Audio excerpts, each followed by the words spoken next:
Hello and welcome to episode 181 of the Ego Chall Podcast. My name is Preston Byers, and as always, I'm joined by my co-host, Justin Binkowski.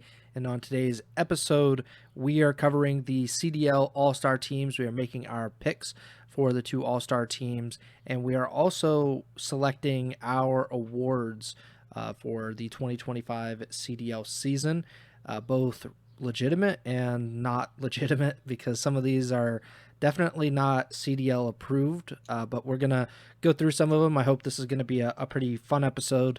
But before we get to any of that, how you doing, Bink?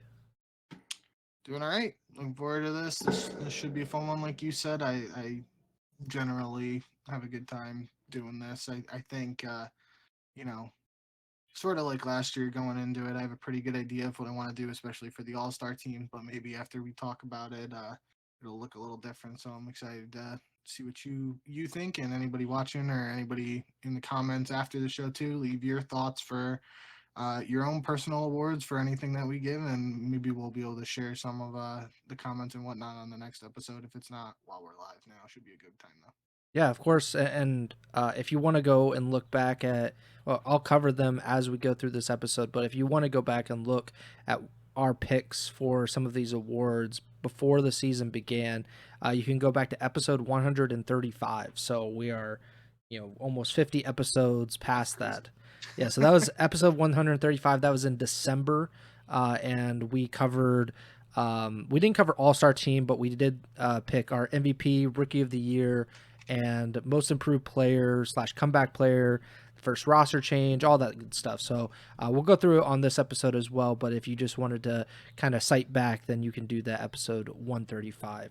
I think the best way to start would be with the All-Star teams, because All-Star voting is now completed. If you go to the Call of Duty League's website, you cannot cast your vote any longer.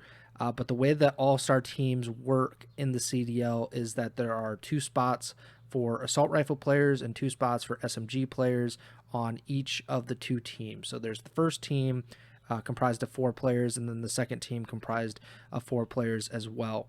I think we'll almost certainly agree beat for beat for the first team. I don't think there's going to be any disagreement. So I think we should probably just get that out of the way, because there's probably not going to be a ton of drama with that one. The way that it worked, especially in the past years when I was officially voting through the CDL, is that you just vote on 4 people that you think is an all-star for SMG, and then 4 people that you think is an all-star for AR. And then the first team and the second team are divided after that. So you're not actually voting. You're realistically just voting for 4 people you think are an all-star in each role. And then whoever gets the most votes, and it's not just that there's the fan vote, there's a media vote, there's a coach's vote, I think, and whatever. Whoever gets the most votes after that, the top 2 in each role is first team, third and fourth in each role is second team. So we're basically gonna guess what we think. I like Preston said, I think the first team's pretty straightforward. The second team is where I think it's gonna get a little interesting. But yeah, so you're not technically voting for first team, but it's probably the way it'll shake out. Yeah, in this case, it definitely is.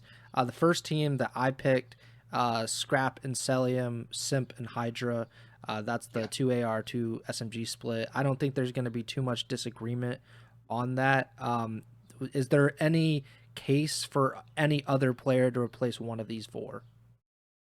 I don't think so, and I mean, you put in the notes here too that's literally the first team from last year, which I think is kind of crazy if it is like back-to-back years of the same exact top 2 ARs and top 2 SMGs. But when you really get down to it, like they are the 2 best ARs and the 2 best SMGs, so it makes a ton of sense and they've been able to consistently do it. So I think it'd be pretty cool to have it in back-to-back years. I don't really think.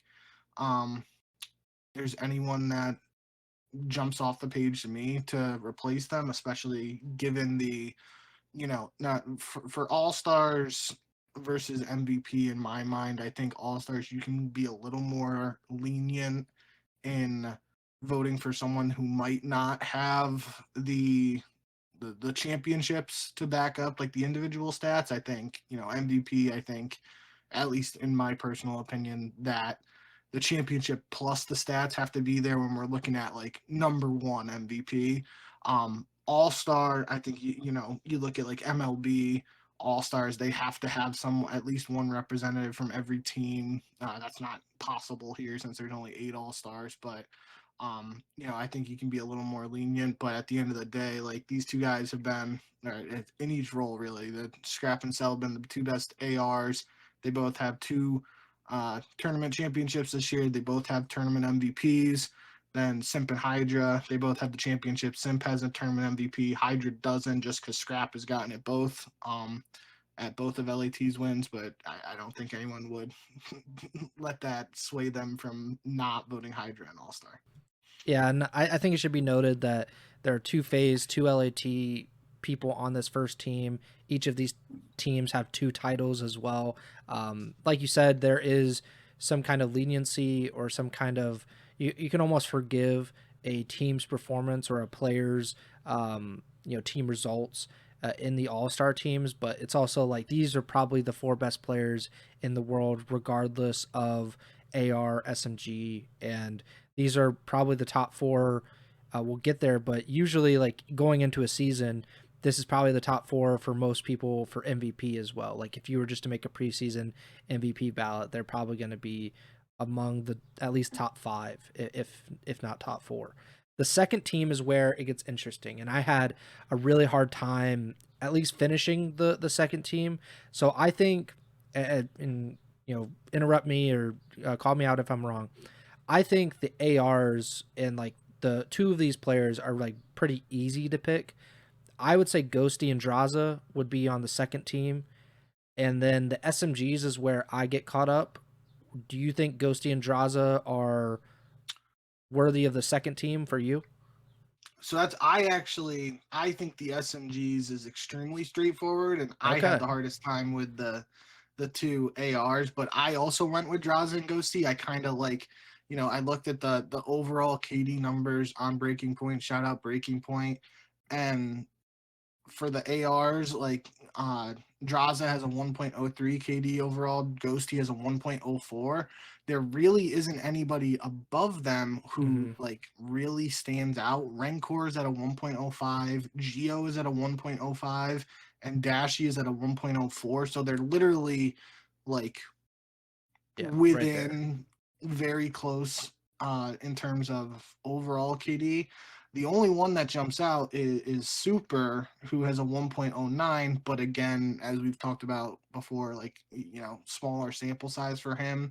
I could see him getting some votes, especially if he is voted as Rookie of the Year. It would make sense if the Rookie of the Year got some All-Star votes too. It didn't happen last year with Gwen, but I believe the year before it would have happened with Scrap, because that's when Scrap was Rookie of the Year, and I'm pretty sure he got second team All-Star his first year.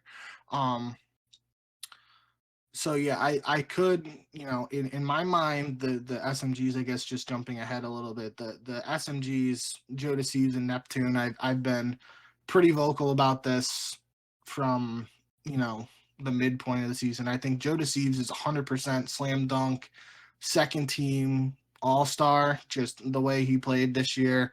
I think it's hard not to include him. He also is 8th overall KD with a 1.08 on the season, and that's tied with Simp. Um, and then Neptune, we've talked, plenty about Neptune over all these episodes. I do think because of the top 12 finish at the most recent tournament, it's very possible Neptune could fall out of this spot. But I think just given his massive impact that he had for Vancouver and completely altering the course of their season, I think he Mm-hmm. deserves some uh, recognition as an all-star. So I really the SMGs are pretty set in stone in my mind. The ARs, I lean Draza and Ghosty because, like I said, the stats aren't that drastic for anybody else, and then Draza and Ghosty have the championships this year to like kind of push them above the other guys, in my opinion. Yeah, so I've initially wrote down Joe and Neptune um as my SMGs for second team. And then I erased it and then I just started putting down SMG players that I think not are going to make it by any means, but like could have some argument at some various point. So obviously Joe and Neptune would be on that list. Envoy, who I think has just been overshadowed by three incredible teammates, and has obviously been a part of two championships as well. Abizi in kind of the same category, although his stats do not hold up nearly as well as like Envoy is, for example. Real, because Miami has had two top three finishes on land, and he's been a part of them both, unlike Super, for example, who came into the season late. Kleenex is also, a great player. I just kind of put him down because he was, I should say, last year's second team All Stars were Dashi, Draza, Kleenex, and Shotzi. And obviously, we haven't really mentioned any optic guys this season on this episode. And Dashi was one of the ARs that I put down for like honorable mention. Shotzi was one of the SMGs that I put down for honorable mention. Hook was also one of the players that I put down for honorable mention, even though I don't think that's necessarily going to happen. And then my last, just like one that I jotted down, was Snoopy, because he's the best player on Boston. But I think in general, I can't really reward what, like, for example, you said Geo just in terms of stats. Like, I couldn't reward a guy on Minnesota who finished ninth this season and didn't even make champs. It's kind of the same deal with Optic and Boston. They're seventh and eighth in the standings. I mean, until this time around at Major Four, they had not really performed well on LAN at all. Even though Hook's stats are very good, I should say. Yeah. Like, Hook has some of the best stats in the league. I think individually he was very good this season, but when that doesn't translate into really any team success, other than a top four finish at the last major, he was dropped this season. He didn't play at the very beginning of the year, and then he didn't obviously play for a little bit after Pred came back. So like he's out. Um, yeah, I would probably go Joe and Neptune like you. The only argument against Neptune would be that he did not play in the major one. He did not play in the major one qualifiers, minor one, or major one Yeah. itself. So he played 75% of this season basically, where I guess the arguments could be mostly for like Envoy because he was on a championship team the whole year.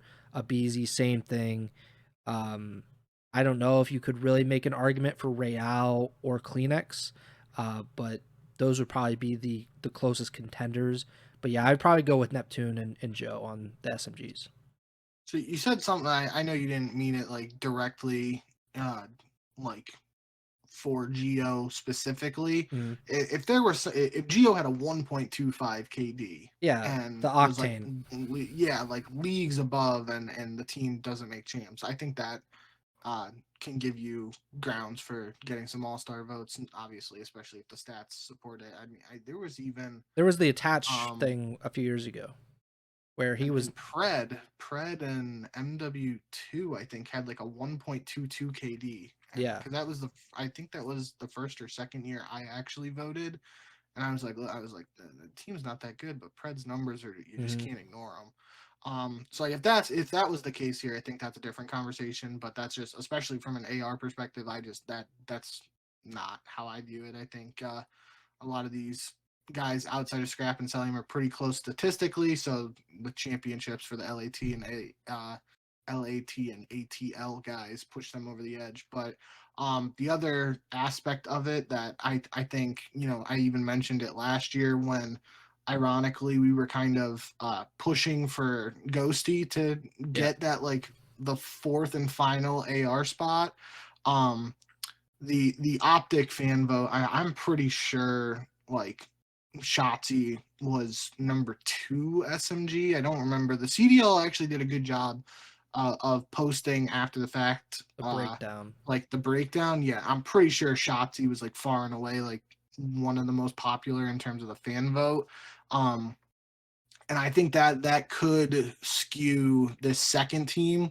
Um, if Dashy and Shotzi get a lot of the fan vote, I think that could push them, especially someone like Neptune, like you said, who wasn't competing at the first major cycle. I could see like Joe Deceives and Shotzi getting in there. I personally am not. I didn't vote for the Optic guys, and I wouldn't, especially given they had the 3 top 8 placings earlier this year. But yeah, at the end of the day, I think I'm pretty confident with Scrap, Cell, Simp, and Hydra's first team, Draza, Ghosty, Joe, and Neptune as second team. I I think I kind of hope that's the 2 teams. I don't know if it will be, like you said. The fan Yeah. vote kind of plays into that. The coaches vote, which has been Yep. pretty different on a lot of cases than what the fans also think, or even what the players themselves think. So I'm a little not concerned, but I'm interested to see how this all shakes out. But yeah, I think that Neptune, his impact over the 75% of the season that he did play kind of outweighs what he didn't get to experience, I guess, in the first part of the season. And we'll get there, I think, a little bit later with some of these awards, because I have like a probably a better take when we get to like Rookie of the Year, for example. But yeah, I think we both agree, Scrap and Cell and Simp and Hydra as the first team, Ghosty and Draza, and Joe and Neptune for the second team. Did you have an honorable mention that you jotted down at all? I think honorable mentions would probably just be like I mean not necessarily from me, but I think Dashi and Shotzi might get in there because of the Optic, and I do think especially for the second team AR that Rancor or Super, depending on who's Rookie of the Year, if one of them gets Rookie of the Year and gets a lot of love from some of the other voting groups, I could see them taking one of the second team AR spots. Right now I'd say I'm very confident in 5.5 of the All-Stars. I think that first team, I would be absolutely stunned if that's not the exact first team. Yeah, same. And I think Joe Deceives is like a slam dunk for the second team SMG. And then the 0.5, I would say I think Draza or Ghosty is a guarantee for second team AR, but it's possible that both of them don't get it and only one of them does. I just don't know which one it would be.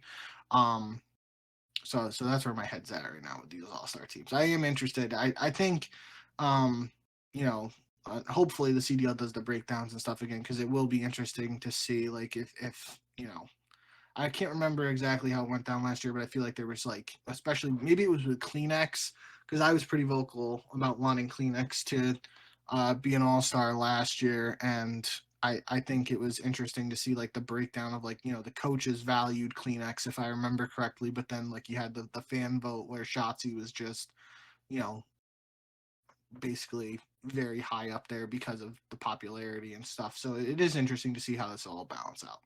Yeah, I agree. We'll see how everybody votes. I don't know if they've said. I'm sure they haven't said that when it's going to be announced and when those teams are going to be released. But It'll be a um, chance. yeah. So let's move on. So All Stars done most improved / comeback player of the year. This is an Ego Chall exclusive because they don't do this in the CDL, but they probably should, to be honest, because this is a very interesting award. I think every year there is, you could debate what kind of comeback or to what extent it was. But coming into this season, again, you can go back to episode 135. We listed off some of the examples going into the year. So we didn't know exactly what was going to happen, obviously, but we listed out some potential players to watch for this. The first and foremost, I think, or I guess the first two were Hook and Illy, because Hook was not in the league, but we had already heard that he was, one of the best players in challengers, if not the best player. And that just being a thing, I think was kind of on our radar, and we figured he would be back sooner rather than later. I don't know if we expected him to be back in the league after 2 matches, but that's kind of how it happened. He comes in, and he did have a good season when he played, but what a weird season to have in general. And the other one was Illy, and I went back and I watched the video, and you said that if Illy even gets into the CDL, then we have to rename the award to the Illy Award. Unfortunately, I don't know if that was like a Ego Chall curse, because he ends up retiring before the season is even over, and he does not get back into the CDL. So Illy does not get into the CDL. Hook does, but probably one of the weirder seasons that you could have at his stature. And then we also listed Arcides, Purge, Snoopy, Envoy, Paul X, Mac, and Hixie as potential candidates for most improved / comeback player of the year. Your official prediction was Vivid, who came back into the CDL with the Carolina Royal Ravens to start the season. My prediction was my boy Snoopy, who I went back and I watched it and I said his PR was about the worst that you could possibly get last season. Did you have finalists for this? I wrote down a top 5 just in case. Yeah, so did I. I think if we're only giving out one award for this, it becomes a lot harder. But I did, because we had most improved / comeback player, I did one for each, because I think there are two good candidates, and ironically, it's two people we talked about for the All-Star team. I think most improved slam dunk has to be Joe Deceives, just based on what we saw this year. I mean, he got benched at one point early on last year, right? And it was really since the end of last year, those last couple events, he's just kicked it into another gear and carried that into this year. And especially if he's an all-star, I think he would be a really good pick for most improved if it was on its own. Comeback player, I think Neptune, you have to give it to him, just because like he comes back to the CDL after not being in the CDL and makes it to 2 grand finals. If we had to only do one pick, I would be really torn between the two of those, so I'm not going to say which one it would be. But another person that I wanted to shout out in particular for most improved would be Nasty. I just think, I guess coinciding with Neptune joining Vancouver, from that point on, I think Nasty he really like kicked it into another gear and really showed what he's capable of. So I wanted to at least shout him out. I also mentioned Estriel for potential most improved, because I think very highly of him, and I think he got better as the year progressed. As did I put down Purge and Xnid too. I think Xnid, obviously, it's not necessarily like most improved from one year to another, but over the course of this year, what he dealt with from a team standpoint and how he was able to continually consistently put up decent numbers given the environment and whatnot. I felt like that was a decent shot, or decent shout there. But yeah, I think most improved for me would be Joe Deceives. Comeback player of the year would be Neptune, if I could split those up. Yeah, so I combined them, but yeah, I think you're right on. I actually listed 1 through 5. So 5, I said Slasher, because he got benched by Boston last year. Yep. I wasn't even sure if he would be in the CDL to start this season. And then, obviously the end of the year has been kind of a disaster for Carolina, but just looking at the season in totality, I think just him being back in the CDL, finishing the whole season with the team, being they were at one point like the 3rd, 4th, 5th best team in the league, and pretty consistently in that spot. So I gave him 5. I gave Hook 4 because he got back into the league. And I would say it was like a comeback midseason as well, because he gets dropped for Pred, I thought pretty unfairly, but that's kind of here nor there. Then comes back and I think he played really well this season. It just was a unusual optic year where they made multiple roster changes during the course of a season, and he didn't really get to stick around for an extended period of time until this past roster change where he comes back in for Pred. I had 3 Snoopy because my boy got back to champs after literally being like, I think it was the 3rd or 4th worst season in CDL history. People were saying that he needed to be in challengers, and he was the best player on a team that made champs. So I shout out my boy Snoopy. Like I'm going to put him in the top 3, whether he really deserved it or not. And then my top 2 were the same as you. I had 2 for Joe Deceives. I thought just if you are to break it up though, like he is by far the most improved player just on what we saw last year and what we saw this year. But like even if you combine them, he's had an incredible year, and I did not expect him, and I did not expect him to make the impact that he has with Toronto. And I gotta hold my hand up. I was completely wrong about that.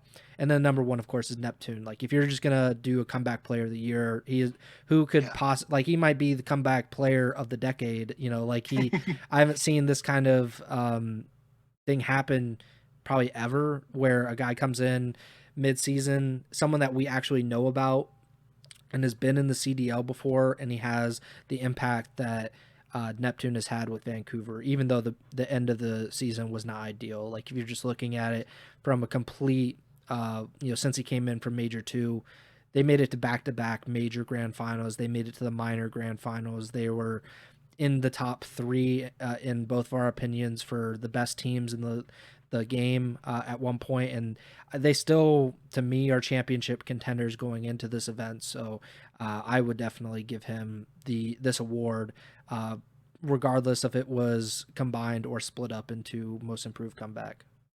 And because I split it up for comeback player, I also mentioned Slasher, similar to I was thinking along the lines of you. Bench last year, comes back, but I wouldn't be able to actually give him the award because of the sort of downturn at the end of the year for Carolina. I even mentioned Kenny's name. Just it's kind of weird to do a comeback player for a guy who won champs last year, but just because of how tough that beginning of the year was to what he was able to do. Like I figured an honorable mention for him in terms of voting for comeback play of the year would be it'd be whatever. And then I put down Fellow too. Obviously didn't have great results with LAG, but really just a nod to Fellow getting back into the league. And I guess you could do like Arcides too. For that, didn't get the results, but they were able to play well enough in challengers to, at least warrant them getting another opportunity in the CDL. Yeah, for sure. I don't really know if there's anybody else that we're leaving out. Like maybe you could say TJ for most improved or something, but I think he's been pretty consistent, just all around. Next up, let's talk about Rookie of the Year. This is an award that the CDL will give out. We did not have very many candidates this season, something that we talked about on episode 135. The examples that we had to start this season were the entire Vegas Falcons roster, Roxas, Exnid, King of Body, and Kicks, as well as the 2 players on the Miami Heretics, Super and Rancor. At that time, we weren't entirely sure of who was actually going to start for Miami because they had the 5-man roster. So Super started on the bench. Rancor ends up starting on the lineup, the starting lineup.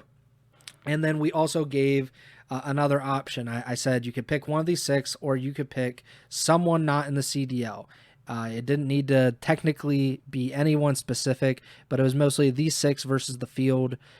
Mr. Binkowski over here chose the field, said someone not in the CDL right now. Although I did go back and I watched it. Yep. You gave a special shout out to King of Body, and it didn't work out because he had the worst KD in the entire CDL when he did play, and he got replaced during the season. I picked Rancor, but I specially shouted out Rex because I figured that he might get a shot. I would say that was also not a great pick, even though he is still on a roster. He is going to champs, but certainly has not worked out in Carolina or his favor so far. My top 5 for this, for Rookie of the Year.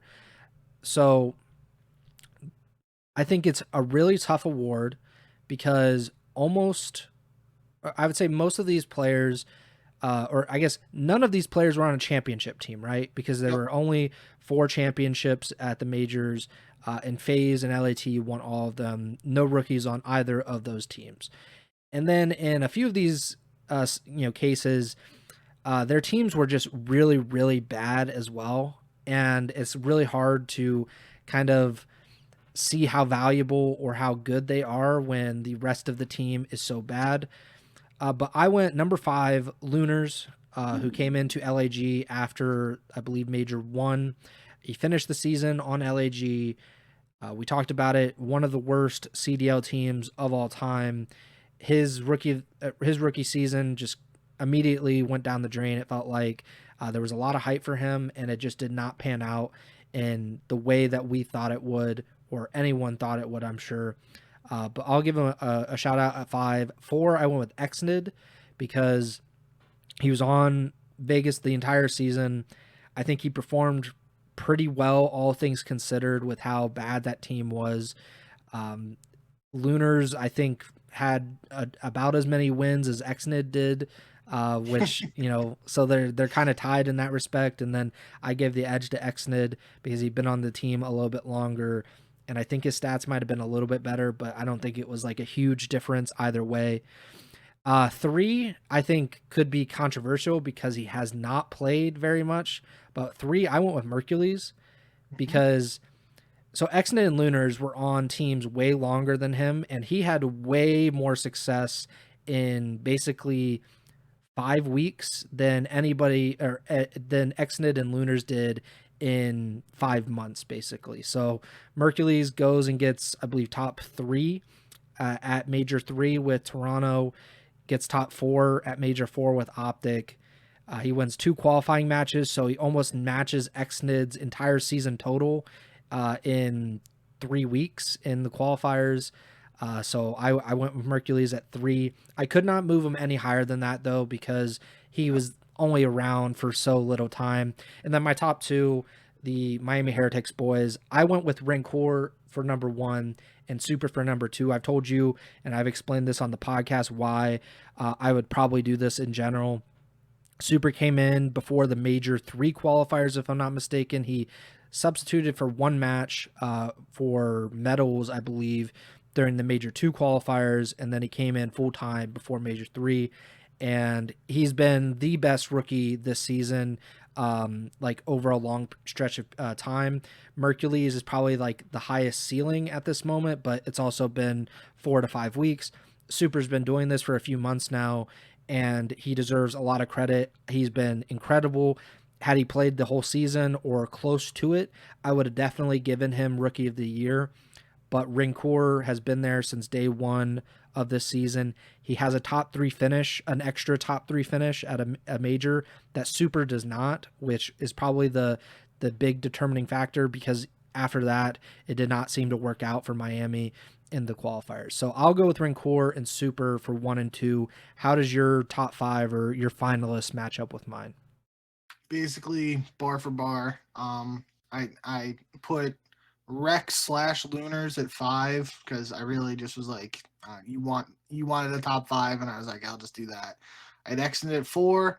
I had Mercules at 3, and I thought that was kind of high. I was gonna like switch Exnid and Mercules just because Exnid has played the whole season, but I think end of the day, the impact Mercules had, even in a small sample size with both Optic and Toronto, I gave him the edge there. And then, like you, I put Super at 2 and Rancor at 1. I think I said it in a couple of the past episodes. If Miami had won either of these events at Major 3, Major 4, and Super was the MVP of the event, I think that would have been the only way I could vote Super over Rancor, just given the fact that Rancor played the whole season and Super didn't. But if Super ends up getting Rookie of the Year and people value the short-term impact he had, I wouldn't be upset with it. I think, end of the day, like the Miami boys, like I think if we're of the opinion right now that it's either one of them, I think they'd probably be happy for one another if one of them gets it. And I think that's, the most likely outcome. I think Rancor will get it in the end, just because, like you said, he's got that extra top 3 placing, and he has he's been in the lineup for the full season. And I think that was, this is a couple years now, especially last year, the whole debate at the end of the year was like Gwyn versus Abuza, and neither of them had the championships, but they were at least a part of the CDL for the whole season. And Abuza had that stretch at the beginning of the year when they were trying to make him use an SMG and he wasn't like a main AR. And then they eventually made roster changes to get him on the main AR, and that's when he started to shine. So it's a little different in that sense this year, where it's really not like there aren't two contenders who don't have championships but played the whole season. It's really two players on the same team, and one played the whole season and one came in and drastically changed the season, but at the end of the day they didn't get a championship. So if people want to vote super number one, I wouldn't be against it, but in my mind I think Rancor's got to get it. That's my thing right now is I don't know if people will actually agree with us, because there's been so much talk about Super and like his impact on this team, very obviously and rightfully so. And that makes me think that Super might be able to climb up the rankings and get enough votes. I don't know if it'll be a unanimous or like an overwhelming decision in favor of Super, but I do think that it's probably going to be a lot closer than I would have it, because like it wasn't that big or that hard of a decision for me to put Rancor over Super in this, just because of the times that they played. Like one played a little more than half the season, because if you're including both of the minors, versus Super, who played a little less than half the season, like that makes a big difference for me. I also think Mercules won't be nearly as high. Like I think fan voting, if that is like fan voting, I think is in Rookie of the Year. If not, then it might just be the coaches and media. But if fan voting is in, Mercules will be a lot higher than probably he normally would be. But I think Xnid might finish third in the voting in general, just because he's been there. I think people felt very good for him that they actually won a match. They won a few matches. It seemed to be like almost a rallying cry for Xnid in particular. So I wonder if that'll affect anything in terms of voting for Rookie of the Year. Next up, Season MVP. This obviously is probably the most important award just in general. If you're looking at legacies, this has been a very, very good award for Atlanta FaZe in particular. So past season MVPs, the first CDL MVP was Shotzi in 2020. Simp won in 21, Celium won in 22, Hydra in 23, and then Simp became the first two-time winner last season and won it in 2024. Before this season, you picked Scrap as your season MVP. I predicted Celium as my season MVP. Funnily enough, I believe for both of us, they probably will be the top two MVP candidates as well. However you break it down, they're going to be 1 and 2. I think in terms of our picks and just in general with how the MVP voting works when it is eventually released. Did you make a top 5? If so, start at the back and work your way to the front. Okay, so I did this last year, I believe, too, where my 5th spot was sort of basically like this person isn't gonna win MVP, but they deserve some credit. And I believe last year I did Kleenex as my 5th candidate, and then the rest of it, the 4 through 1, was the first team All-Stars. So on a similar note, this year I've got Neptune at 5.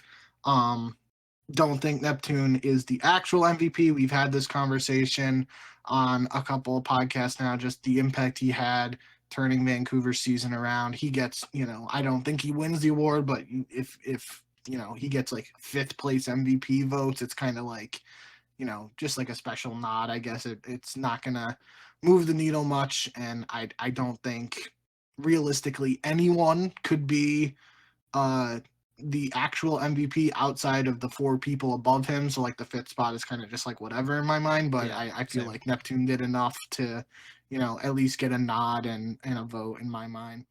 And then really, like you said, I mean, 4 and 3 could be interchangeable, but I have Hydra at 4 and Simp at 3. I think Hydra, kind of broke it down on the All-Star team there. Hydra deserves to be an all-star, is an absolute freak and really good player, but doesn't have an individual MVP for a major this year. So my three candidates above him have MVP at the majors. I think that only makes sense because if they were MVPs of individual tournaments, they deserve that sort of same recognition for the season overall. So narrowly edging out Hydra at 4, I put Simp at 3, 2 titles with FaZe, and 1 tournament MVP. I put Cell at 2, 2 titles with FaZe, 1 individual MVP, and then Scrap, overall season MVP with 2 titles and 2 tournament MVPs. I broke it down that way over a couple episodes now, even when we weren't like directly talking about it, but just because, same number of titles as the FaZe guys, but he has the individual MVP over Simp and Celium, 1 additional, I should say. That's where I'm leaning with Scrap. And I mean, if you look at the KDs too, it's Celium's up there with 1.17 on the season, and Scrap's right behind him at a 1.14. Hydra actually with a 1.13, right behind Scrap. So, like 3-4. Simp has a 1.08. And if you wanted to switch Hydra and Simp, I wouldn't, think much of it, but I really think it's a 2-horse race in my mind, especially given the individual accolades, the team success, and the KDs. Scrap and Cell are so close in all these regards, but I give the nod to Scrap. So I had the same exact 5 as you, except I did flip Simp and Hydra. I had Hydra at 3, Simp at 4. Now that I heard you talk about it, I probably would flip them back and have the same exact 5 as you, because I really wasn't considering that Simp had the tournament MVP and Hydra did not, and I think those, I just think historically you're going to look back on these awards and like your selections, and I think it's a lot easier to explain why Simp would be over Hydra. Like, not that it will actually matter because neither of them are going to win MVP, but like if Celium and Scrap, like, they have this difference, right? There is not much difference in their stats, and there's not much different in the accolades other than Scrap has 1 additional tournament MVP. And I think that will end up mattering, especially when Hydra is also on your team. Like, that also tells me that you were able, at least for those 2 events, to be better than what I would consider. I think he was the 3rd best player, Hydra, but I think in terms of the most valuable, or I guess the most outstanding season, then probably Simp gets it because of the award. But like, the fact that Scrap still beat Hydra in those 2 events to get tournament MVP, that probably does matter, and that's why Scrap is number 1. I would probably flip and put Simp at 3, Hydra at 4, and yeah, I did have Neptune at 5 as well. I just don't. I was trying to think of people to put in that spot otherwise, so I referred back to the All-Star teams and just, okay, like, do I put Ghosty? Do I put Draza? What about Joe? Is there a case for someone like Ray Al? Is there a case for Rincour or Super? And at the end of the day, I couldn't get myself to that. I think Neptune just has such a great case because you saw the before and you saw the after. You saw the value that he actually brings to a team, and regardless of if he played the entire season or not, he played enough of the season, and he did so much in that part of the season, more so than Joe Deceives, who has not had the heights that Neptune has had, frankly, like this season, despite playing a little bit longer of the year than Neptune. Envoy, I just couldn't put Envoy or Ghosty. I just couldn't say that all 3 of the LAT guys should be in the top 5. Same with Draza or Abizi. And then I just didn't think that Rincour, Super definitely didn't play enough. But like, if Super had been able to play this whole season, and who knows what happens at maybe like Major 1, for example, where they get top 3, could Miami have gotten into the grand finals? Then it starts to become a conversation, but obviously that didn't happen. So yeah, Neptune's at 5 for me, which is just an incredible story by itself. For him to, I think he'll get some MVP votes. I don't think it'll be any first or second place votes, but I definitely think he'll be on a lot of people's ballots. Next up was actually not an award, but it was more just predictions we were making. And this was just kind of a whole section. So the first was first roster change. And we've done this for a few seasons now just to, I mean, you never know. Like, these are the most unpredictable things in the entire world. And this just proved it this season. So you came into the season, you said Miami.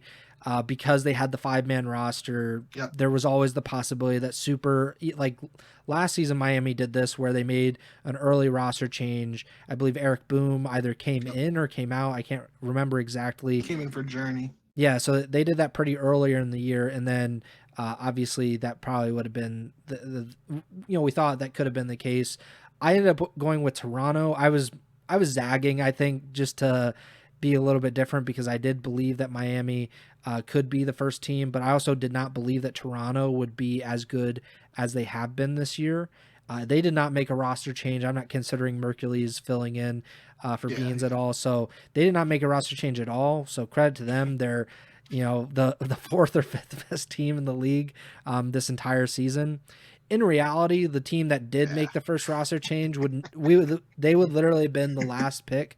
It was Optic. 6 days. I checked 6 days after. I guess it was a full week after we did that podcast. They made a roster change. They replaced Pred with Hook, which nobody could have expected. It did not work out because even though they did have immediate success with Hook, then after Major 1, when they have a disappointing result, they bring Pred back in for Hook, and then that kind of just continues where Optic has one of the worst seasons I can remember of a championship hopeful in a really, really long time. I don't know if you had any thoughts on that, but I just was kind of baffled that was the first roster change. I'd almost forgotten because it's been so long ago.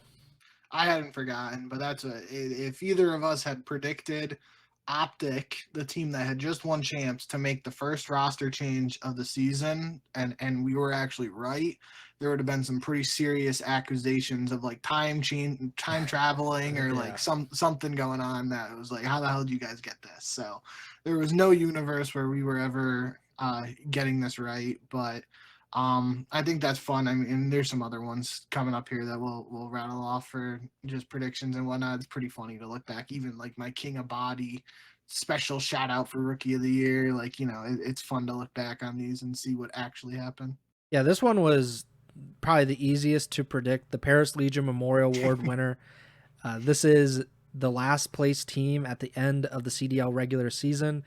In past years, 2024, the Boston Breach, 2023, the London Royal Ravens, 2022, the namesake, the Paris Legion, who went 2-23 in the 22 season, LAG and Paris in 2021, and Seattle and LAG in 2020. We both picked the Las Vegas Falcons. How could we have predicted that? That was incredible. 3-28. At the very bottom of the CDL, congratulations to the Vegas Falcons. I don't know if we could have picked anybody else for this award because we literally, I mean, Boston, I think I mentioned Boston could be bad, and I'm so glad that didn't work out. And Boston literally won their first match of the year if you did pick it against Optic, the defending world champ, so that would have been funny. And then the next two, we still have to see. We have not seen how this will play out, but we predicted champs winner and champs MVP. So obviously we're just including CDL champs, 2020, the Dallas Empire, 21, Atlanta FaZe, 22, LA Thieves, 23, New York Subliners, and 24, Optic Texas. Your prediction was Atlanta FaZe. My prediction was LA Thieves. We have not agreed one time on who will win an event this season. as we go into that event. I think I picked LAT twice, maybe. I think you picked Atlanta twice. We have not been able to match up, and I have not been able to get one single thing right in terms of the winner. I think it is pretty fitting that we, again, have different picks here, and it is Atlanta and LAT. Watch it be somebody else to win champs, and then we're completely wrong again. Do you want to stick with your prediction of Atlanta, or would you like to switch to LAT? I mean, unless you switch, I'll stick to make sure that we have our bases covered. But gun to my head right now, I have to pick one team to win champs this year. It's LA Thieves. Yeah, I'll stick with my prediction, and that will probably backfire on me pretty soon. Champs MVP, as a result, you picked Atlanta, I picked LAT. That's usually you just pick one of the players from those teams. Yeah. So fittingly, you picked Celium, I picked Scrap. Again, the two MVP candidates, the top two MVP candidates. Yeah. But that has not always worked out. So I should mention Champs MVPs in the past. 2020, Crimsix, who was by far not like Shotzi won the season MVP that year on the team and did not win Champs MVP. The same thing happened in 21. Simp won season MVP. Abizi won Champs MVP. I remember we talked about that a lot, whether who should win season MVP for that. In 22, Kenny of LAT won Champs MVP. 23, Kismet won Champs MVP. I believe Hydra had won season MVP that year. And then last year, Shotzi, I mean, just the run that they went on after being about as down as you could possibly be coming into champs. Optic Texas win. Shotzi tells Aches to go F himself, I guess, because that was the ultimate FU. I think we'll probably have something a little more predictable this time around, but who knows? That's usually not how things go for us. I think we give each other a little pat on the back here, especially given the fact that we were doing these predictions before we even really knew the meta or anything. Yeah, would have been pretty easy if it was I mean, I still think the SMG is really good in this game, but it would have been very possible we both pick ARs for season MVP and champs MVP, and then it becomes a 4 SMG meta, and we look like idiots. So shout out us a couple months ago, us for being pretty spot on here with the picks. I do think it's kind of funny though that we had for season MVP I picked Scrap, then champs MVP obviously because of the winner I got Celium, and you have the direct opposite or just reverse of that. But still, shout out us. Yeah, shout out us. Most pleasant surprise of the year. We did not do so. I have a few categories here. We did not do this at the beginning of the season. Obviously, some of these you can't do at the beginning of the season, but these first two we definitely could have if I had thought about it. Most pleasant surprise of the year. So I had a few jotted down. I haven't really come to a consensus on what it will be. Did you have a consensus on what you wanted? No, so I was going to say you go first, and then I'll go back off. So I had a few. I'll just list, or I'll just say what I had jotted down. So the first and probably the easiest pick would be Neptune / Vancouver's resurgence. Just the fact that he came back into the CDL and has had as much success as he had, and that he to both of us, he's an MVP candidate, or at least should be on the ballot for a lot of people, should be a second team All-Star player. That's kind of a huge, that's just a feel good story that someone could fight back into the CDL and have as much success as Neptune has had. Mine, you knew I was going to say something like this. The Boston Breach and Snoopy, from literally the worst team in the league last year to making champs this season. It was not always pretty, but they were very competitive for most of this season. They beat LA Thieves, who could turn out to be the champs winners at a major, and send them into the losers bracket. They've had some really cool moments. They beat the defending world champion Optic Texas in the first match of this CDL season, and who knows, they might have been able to break up the Pred Optic roster with that one win, because who knows if Optic goes 2-0 that 1 week, if they're able to work out whatever differences there were. This is a smaller thing, but Mercules just being in the CDL, him making an impact as much as he has. The Carolina pre-roster change. They literally pre-roster change. Anything after that, I'm not considering. But Carolina, when they were as high as like third in the CDL, that was very pleasantly surprising. Yeah. Joe Deceives, another one, just having a great season. And the last one I had was Miami/Super, having as much success as they've had. Yeah. So I didn't do individuals. I was thinking it was a team-based award here. Yeah, so I that's guess but I had Vancouver or Miami as my pick, and then in parentheses I did a early season Carolina as an honorable mention. So if you pick either Vancouver or Miami, I would go with the other. If you pick Boston, just because you're a Boston boy, I think I would have to go with Vancouver, just because I really think that whole, I mean, they literally they had Hicksy on the team, who statistically was, one of the worst KDs in respawns. Obviously, he's a good S&D player, not going to take that away from him. But just the massive difference from the start of the season once Neptune came in, and we mentioned it even earlier, or I mentioned it, like the impact Neptune had not only on, the team overall, but even like going to individuals. Like I really think Abuza and Nasty stepped up to another level once Neptune joined the team. So I love what Miami has done, especially since Super came into the team, and I'll always value that S&D play.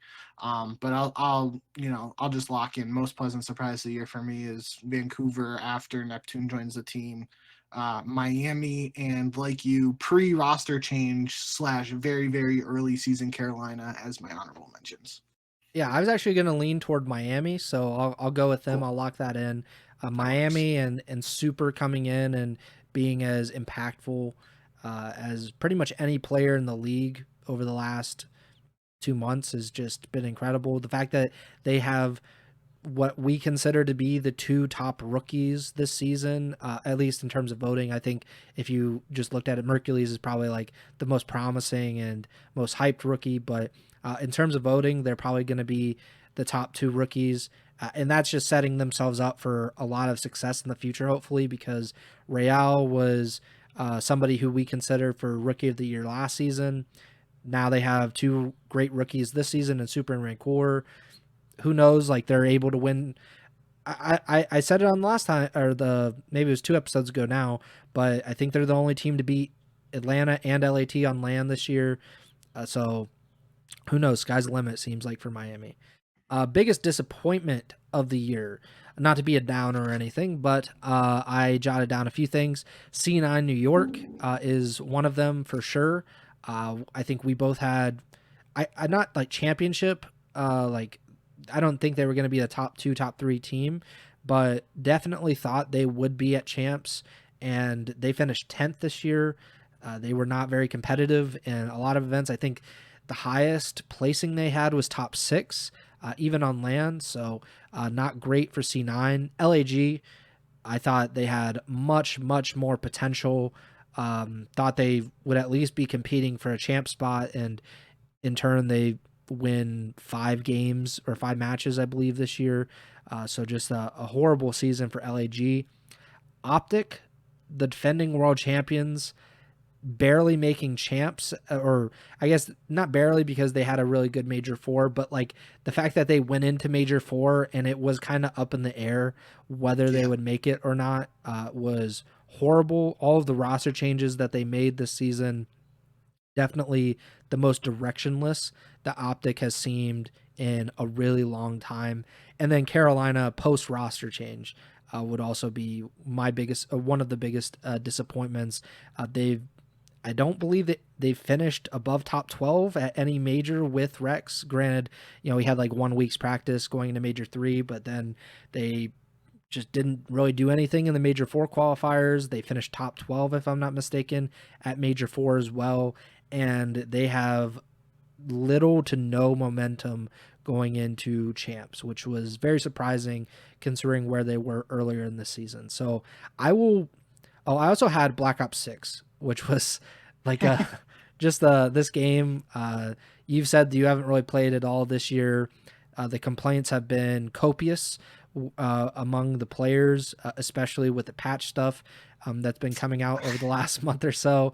I will pick Optic though, just because I mean they're the defending world champions. I expected them to be in the top 3 at minimum, and they finished 7th at the end of this regular season. Yeah, I had down Optic and Cloud9, so along the same lines as you, I think the post-roster change Carolina, that's a good shout too. And I just thought of this when you said Black Ops 6. I would definitely, if I picked a non-team to win this Ego Chall award, the biggest disappointment would hands down be the Black Ops 6 maps / like the decisions around the map pool, because literally we've talked about it over these episodes that I think if you ask most people, the most popular map this year now across the modes competitively is Hacienda. It's not even a Black Ops 6 map. Nope. And this whole thing with them adding Fringe after it could realistically be added for competitive viability. So yeah, that's a slam dunk for me. Shout out you for getting me to think about that by just saying Black Ops 6 there. But if we had to go back to a team and you pick Optic, I wouldn't have a problem picking Optic. But realistically, kind of like you outlined, this like sort of, I don't know how to properly phrase it, but just they have the 3 back-to-back-to-back top 8 finishes. I think that would be, if the season ended after that, you give them biggest disappointment. I'm okay with it. But this, it's I don't think resurgence is really the best word, but I can't think of a better way to describe it. Just like what they've been able to do since Hercules and the recency bias around how they performed at this last major would kind of like push me a little bit away from picking them over Cloud9 when just looking at Cloud9 season in totality. But I do agree, it's a very slim margin there just because like Optics coming off of winning champs. They did have some outside factors with the Pred situation and everything around that working against them. But having back-to-back-to-back top 8 finishes, that definitely sticks out. I just think like you, for me, I would go with Cloud9 because I didn't have them as, we did the top. We said it was like a 3. We had the top 4 last year, and we kind of cut that down to top 3 heading into this season, which we did think Optic was a part of, so it would make sense to have them as most disappointing. But like right after that, I was thinking Cloud9 was going to be one of those teams in like that 5 to 6 or 7 range. Mm-hmm. And obviously they didn't get there, and they didn't make champs. Optic did. So I'm leaning Cloud9, but I think Optic / Cloud9 for a team. Biggest disappointing team of the year. Special honorable mention to the Black Ops 6 maps and map decisions for biggest disappointment of the CDL season in totality. On a more positive note, favorite moment of the year. Things that I wrote down: Vegas beating Optic for their first win. Just an incredible turn of events for Pred to beat Optic and kind of lift Exnid and the rest of the Falcons out of the mud, at least temporarily. Miami versus LAT on stage, going chest to chest. Always fun. Mercules' run with the Toronto Ultra at Major 3. Hex scooting off screen after losing to LAG. Scooting literally through every single webcam and every single little cut was awesome. A killer tweet that I had not seen until this weekend from February 2028. Or February 28, not 2028. He's not in the future. Quote, "The real reason I left gaming is when I realized it was linked to the CIA, all the propaganda that Call of Duty pushes. I had to protect my family." And then he followed up, "Will delete later." So I think that has to be in there. Another tweet from Nadeshot this time. This was after the Minor 1. I believe it was after Minor 1 where they lost, or it could have been, I think it was almost after Minor 1 because that was the first matches after the long break for the holidays. Nadeshot tweeted, "I don't want to see our guys log off the game until the first major. Clearly the foot was taken off the gas pedal over the break. Figure it out." I love that tweet. By love, I mean I hated that tweet. And then I had 2 clips. Neptune trash talking during Major 3, Oh my god. and Scump and Imboz's reaction to it. Don't you ever... Okay. Imbo's in particular really cracked me up, him pointing across the screen. Yeah. And then the last one, I don't know if you saw this, was Scump lecturing Nadeshot about vaping and him reenacting what the vape was kind of talking to Nadeshot. And he said, "Suck me, Nadeshot, suck me." I thought that was a good clip I didn't see that to one. include in this as well. But yeah, those were my my candidates, if you will, for favorite moment of the year. My winner though is Hex scooting off screen after losing to LAG. All right. So you went a little bit of a different direction for me. I will say, after you picked those candidates, if I had to pick like a funniest moment of the year, I would go with the Neptune trash talk. That killed me, and especially the Embos and the watch party reaction to it too. That was incredible. So funniest moment of the year, if we do it like a separate thing, that's 100%. I would go with that. Favorite moment of the year, I did like to you mentioning Mercury's run. That's just, I mean, it's very possible we never see anything like that again. But I wrote down the scrap versus super thing, LAT versus Miami at Major 4 as an honorable mention. And then my favorite moment of the year was Major 1. I guess from a gameplay perspective, gameplay wise, my favorite moment was just the battle between LA Thieves and Atlanta FaZe at Major 1, combining the winners finals and the grand finals, where we saw a reverse sweep in the winners finals, followed up by a 7-map grand finals that came down to a game 5 round 11. Very tough for like a combination like that. It's literally the maximum number of maps and realistically almost the maximum number of rounds you could see between a winners finals and a grand finals combined. So, you know, on a more serious note, like gameplay, strictly gameplay wise, that's what I would say.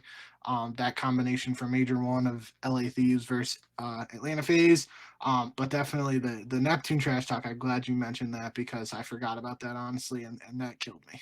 Yeah, I actually did write down Major 1 grand finals as well and forgot to say it. It was at the top of my list. So yeah, that any of those moments, hopefully we'll get a few more at champs or maybe over the next few weeks, because some of these were tweets and live stream clips. So we'll see what happens. And then the final category of our show, biggest what if of the year. I love hypotheticals, both in traditional sports and esports. I think about it all the time. Like, what if the Cleveland Cavaliers had been able to trade for Amari Stoudemire in 2009? Does LeBron leave in 2010? Do the New York Knicks, if they didn't play that stupid Sopranos video for LeBron, do they end up signing LeBron and the big three and they go to the Knicks? A lot of it has to do with LeBron James, of course. Biggest what if, I listed, I think I had 5 down. So one was something that actually we talked about a few weeks ago. What if Toronto signs Mercules after Major 3 and he doesn't end up going to Optic? There was also the scenario that he signed with C9 New York, which was a rumor after Major 3 as well, before he ended up signing with Optic. Another was C9 centric. What if they don't play from LA this year? What if they played from Dallas or even Atlanta or something like that? What if Vancouver, instead of signing Neptune, signed Hook or Afro, like we were talking about back before Major 2? The other one was Neptune. What if he joined another team? At the time, he could have theoretically joined LAG, which would have been very interesting to see how that would have went. And another was Optic. Optic made a change and actually brought in Hook around that time as well. So what if Neptune had joined Optic? That is a very, very interesting what if. Another Optic one. At that, sorry. No. What were you going to say? At that time, it was Pred coming back in for Hook because Neptune joined after Major 1. Yeah, right. And then the last two were Optic centric as well. Optic, what if they don't go back to Pred after Major 1? What if they just keep Hook in the lineup? And then the first one is, what if Pred doesn't get taken off Optic in the first place? Or what if he doesn't get taken off Optic after Major 2 or whatever it was, where they brought back Hook and brought in Skies? So a lot of Optic stuff. I don't know of those, or if you had any others about the biggest what if of the season. No, yeah, that's so. I wrote down. I think it has to be, but it's even a little bit before that. Is just what if Pred's initial situation didn't happen, and like because from everything we know, that like was affecting the first week of matches. Yeah, for Because practice and everything.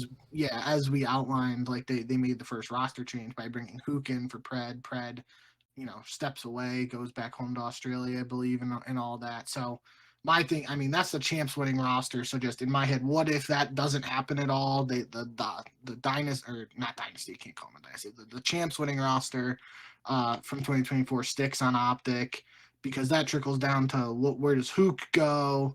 How does that 2024 champs team play overall? That's really, I think that's a no-brainer pick for biggest what if.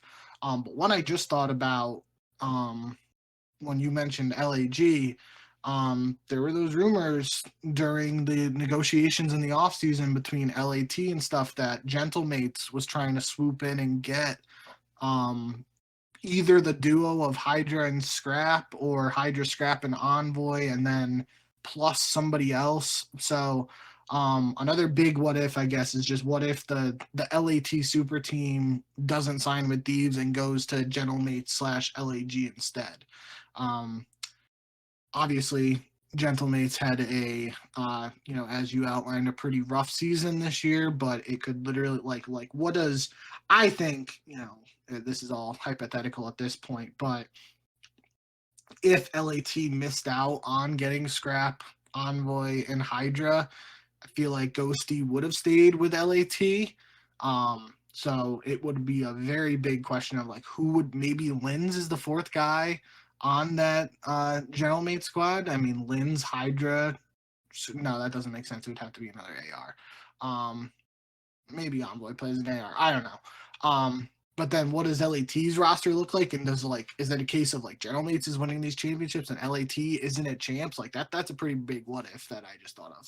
Yeah, there's a lot of what ifs if we include the roster change period, because everybody but Optic and Atlanta, I believe, changed, right? And Boston also did not change. Boston after EWC, yeah. Yeah. So, if we include the roster changes, there's a lot. Like if Hydra just was like, no, I'm cool in New York, like I don't care about going to LAT, like that's a huge one, and that changes pretty much the entire complexion of the league. Or if Hydra was like, actually, I want to go to Atlanta, and it probably would have been a Beezy to get knocked out. Like I don't. There's a lot of what ifs in those kinds of scenarios. But it's going to be very interesting. We're obviously getting close to champs, and kind of all those what ifs go out the window, because like I've said it before, and we'll cover this more in depth on an episode over the next few weeks, but like legacies are made and broken at champs. You could have as many titles as you want, but if you don't have the rings that go along with it, then kind of all that talk is pointless. We've seen that most of the time. Like, for example, like the reason that Karma was seen as the GOAT kind of undisputably, like for a long time, was he was the only player with 3 rings. But as soon as Crimsix gets his 3rd ring, as soon as Clayster gets his 3rd ring, then that conversation becomes a lot more interesting. Now there is more debate, or I guess more legitimate debate for the greatest of all time. But we will eventually talk about the legacies and kind of talk about that in the context of champs coming up over the next few weeks. I believe we are a little less than 3 weeks away from the 2025 CDL Championship, and we'll be back I believe we'll be back in half a week, maybe a week from now, to discuss where we think teams are going into the final event of the year.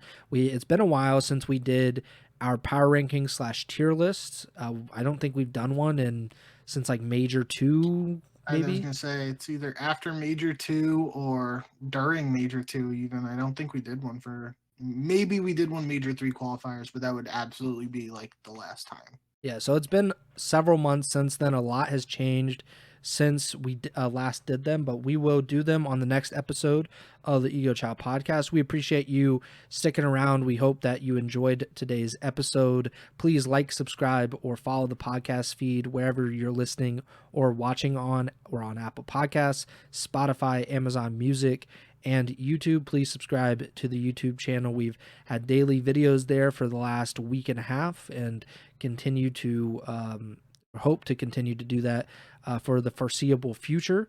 So please subscribe there. We're, I believe, at 234 subscribers on YouTube. You can also watch the live stream on YouTube or twitch.tv/Ego Chall Podcast. You can follow Bink on Twitch as well, twitch.tv/JBink with 2Ks. Follow us on Twitter at JBink with 2Ks, at Pres Byers, and the podcast Twitters at Ego Chall Podcast. And yeah, we'll be back over the next week or so to talk about power rankings and tier lists. And then we will officially shift into champs talk more specifically moving forward. Yeah, we're getting close. It feels like it's been a really long time since we got some Call of Duty matches. It feels like it's going to be a long time until we get more Call of Duty matches, but it'll be here before we know it. And then we'll have a lot of fun previewing champs. That does it for me. Bink, take it away. Yep. Thank you guys as always for all the support. Appreciate it. Really had a good time yapping today, basically. Had some fun thinking about the season, but like Preston said, it's not over yet, and we still got the big one coming up, and the EWC after champs too. So, it's not all done and dusted, but it was a fun time to talk about and look back on the season, the regular season as a whole so far. So I enjoyed it. Hope you guys did as well. Shout out Preston too. Been putting in a lot of work with those daily videos and even the notes for the last couple episodes. He's been going above and beyond. So shout out Preston. Make sure you guys show him some love. And yeah, we'll be back at some point soon whenever we got time to go live again, and hopefully we'll start to, as we get closer to champs, have more to talk about in that front, and maybe some stuff will go down the timeline to give us some more recent stuff to talk about too. So it should be fun. Clock is ticking though. Champs is quickly coming up, and we'll be here to break it all down and preview it and all that good stuff. So hope you guys enjoy. See you guys whenever we go live again, and remember to send the chat.